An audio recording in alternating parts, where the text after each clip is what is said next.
അതിന് വേണ്ട ഇൻഗ്രീഡിയൻസ് വരും ഞാൻ കാണിച്ചു തരാം. First one pomegranate, second one പഴം, തേർഡ് വൺ ആപ്പിൾ, പിന്നെ പഴം, പിന്നെ ഗ്രേപ്സ്, പിന്നെ നമ്മൾ ഏറ്റവും ഇമ്പോർട്ടൻറ്റ് മിൽക്ക്.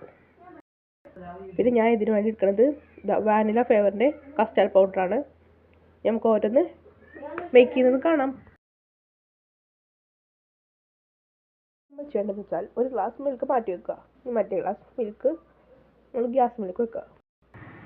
മിൽക്ക് ഇങ്ങനെ നമ്മൾ ഗ്യാസിലേക്ക് വെച്ചിട്ടുണ്ട്. ഇനി നമ്മൾ ഈ കസ്റ്റാർഡ് പൗഡർ ഇട്ടിട്ടുള്ളിൽ 3 ടേബിൾ സ്പൂൺ ഇട്ടിട്ട് അതിലേക്ക് പാലും കൂട്ടി മിക്സ് ആക്കാം. കാണാം. അപ്പോൾ കസ്റ്റാർഡ് പൗഡർ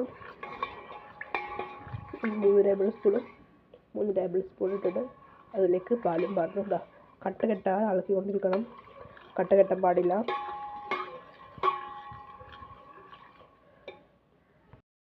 ഇതിലേക്ക് തിളക്കുമ്പോഴേക്ക് നമ്മൾ ഒരു ഗ്ലാസ് പഞ്ചസാര ഇട്ട് കൊടുക്കണം. പാൽ നല്ലപോലെ തിളച്ച് വരുന്നുണ്ട്. അതിലേക്ക് നമ്മൾ കട്ട കെട്ടാതെ ഈ കസ്റ്റാർഡ് ഒഴിക്കും.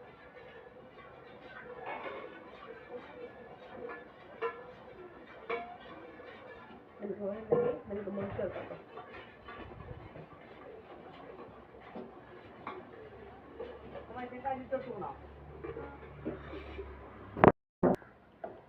നമ്മൾ ഇതിലേക്ക് ഇപ്പോൾ ഒഴിച്ചു കൊടുത്തിട്ടുണ്ട്. ഇത് നമ്മൾ കൈ വിടാതെ ഇളക്കിക്കൊണ്ട് ഇരിക്കണം.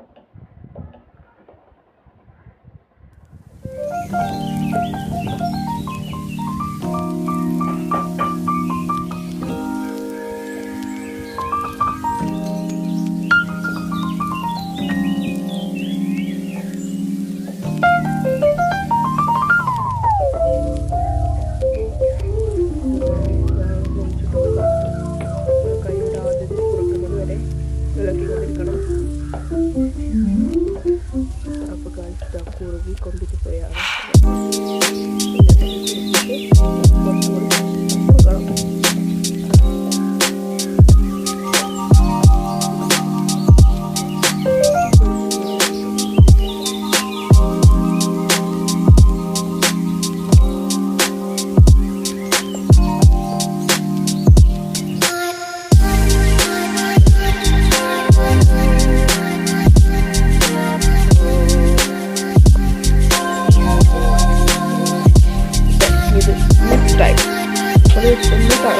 അരമണിക്കൂർ ആയിട്ടുള്ള അപ്പോൾ തളിച്ചിട്ടുണ്ട്.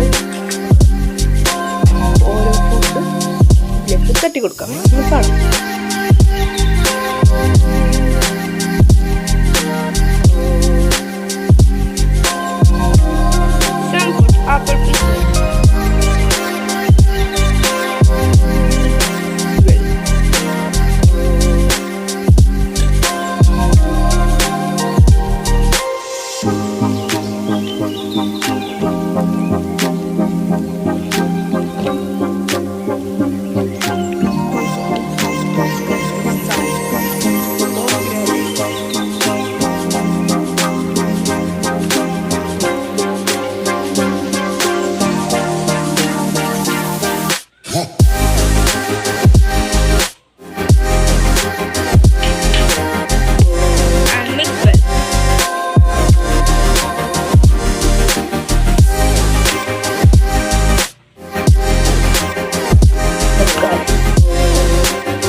എങ്ങനെയുണ്ട്?